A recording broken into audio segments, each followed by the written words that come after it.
Dans la province chinoise du Sichuan, les travailleurs nettoient et désinfectent du fait du coronavirus sur des sites d'abri temporaires suite au tremblement de terre. Les autorités du Sichuan affirment que la prévention contre la propagation de la COVID-19 est également une partie importante de la mission de sauvetage. Depuis le tremblement de terre, les équipes de secours sont arrivées ici de différents endroits, y compris de Chengdu et d'autres zones à haut risque.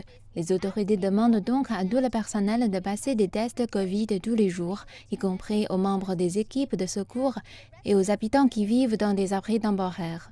Un centre de test Covid-19 est disponible 24 heures sur 24 à proximité de chaque site d'abri temporaire pour servir les habitants et les équipes de sauvetage. Les étudiants des universités locales apportent également leur aide en maintenant l'ordre et le dépistage du virus. Je vais aider les travailleurs médicaux à vérifier les codes de santé de voyage des personnes qui entrent sur le site et ils doivent posséder des codes verts pour passer. Des mesures de prévention anti-Covid-19 et des fournitures sont nécessaires dans certaines des zones les plus touchées, alors que les efforts de recherche et de sauvetage suite au tremblement de terre se poursuivent.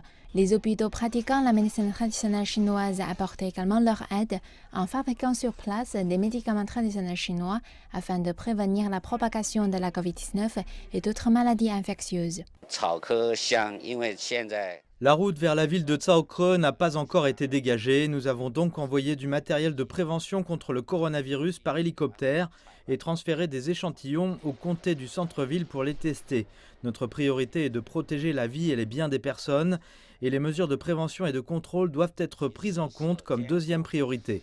Bien que le fait de vivre dans des abris temporaires comporte le risque de propagation de la COVID-19, la vie des personnels est la première priorité. Les autorités ont souligné que compte tenu de la possibilité de précipitations à venir, les personnes doivent être déplacées dans des lieux sûrs dès que possible pour prévenir d'autres catastrophes.